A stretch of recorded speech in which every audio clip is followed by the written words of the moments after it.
Another day, another mini vlog. Syempre, pagkagising ay wifey duties kaagad ako. Every time na magre-ready ako ng almusal ko ay sinasabay ko ding ipag-ready ng snacks si Hubby. Sobrang bilis nga ng oras kapag umaga kaya after kong mag-almusal ay diretso na din ako sa pag-prepare ng lunch namin. Kahit maaga pa naman ay nagpa-prepare na ako ng lunch para sure na hindi ako magahol sa oras. Saglit lang kasi yung lunch break ni Hubby kaya kapag nag-lunch break na siya, dapat ay kumain na talaga kami. Kaya minimake sure ko na bago yung lunch break niya ay may nakaluto na talaga kaming pagkain. Yung niluto ko nga lang pala for today ay corned beef. Ito kasi ay request ni Hubby. Madalang na lang kasi kaming makapag-canned goods kaya kahit canned goods ay nagka-crave na din siya. Kung ano kasi yung inuulam namin kapag lunch ay yun na din yung dinner namin. At maliban sa request ito ni Hubby ay ito din yung gusto kong ulamin ngayon dahil mamayang gabi ay gusto ko na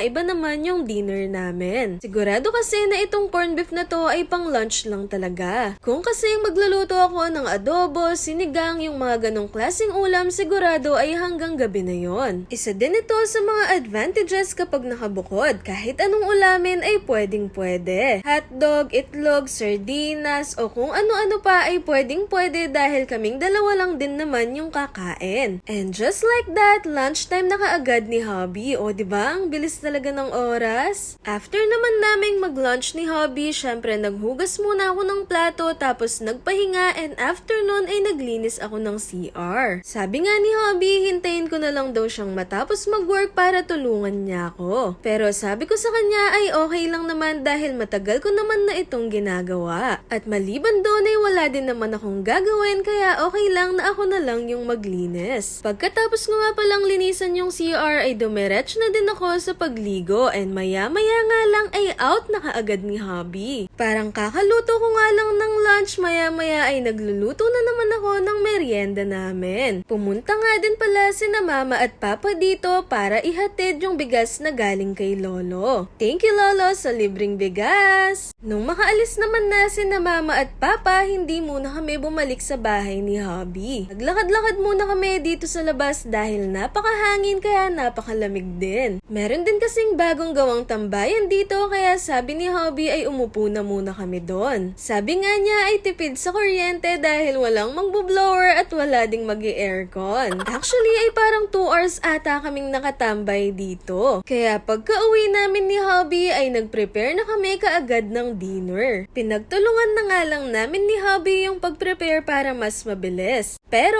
ngayong gabi siya ang cook at ako naman ang assistant. Ako yung nag-chop ng mga kailangang i-chop at ako din yung gumawa ng sausawan namin habang nagluluto si Hubby. At yung dinner namin for tonight ay itlog pati na din mga tuyo. Ito yung sinasabi ko na gusto kong dinner kaya corned beef yung inulam namin nung lunch. Yung mga tuyo na meron kami ay pasalubong ng kapatid ko dahil galing silang Bolinao. Sana all no, nakapag-beach na ngayong mainit yung panahon. Kami kaya ni Hubby kailan? Kayo ba? May dinadrawing na ba kayong gala ngayong summer? Anyways, pagkatapos magluto ni Hubby ay nilagay na din niya sa mesa yung mga pagkain. And finally, time to eat na!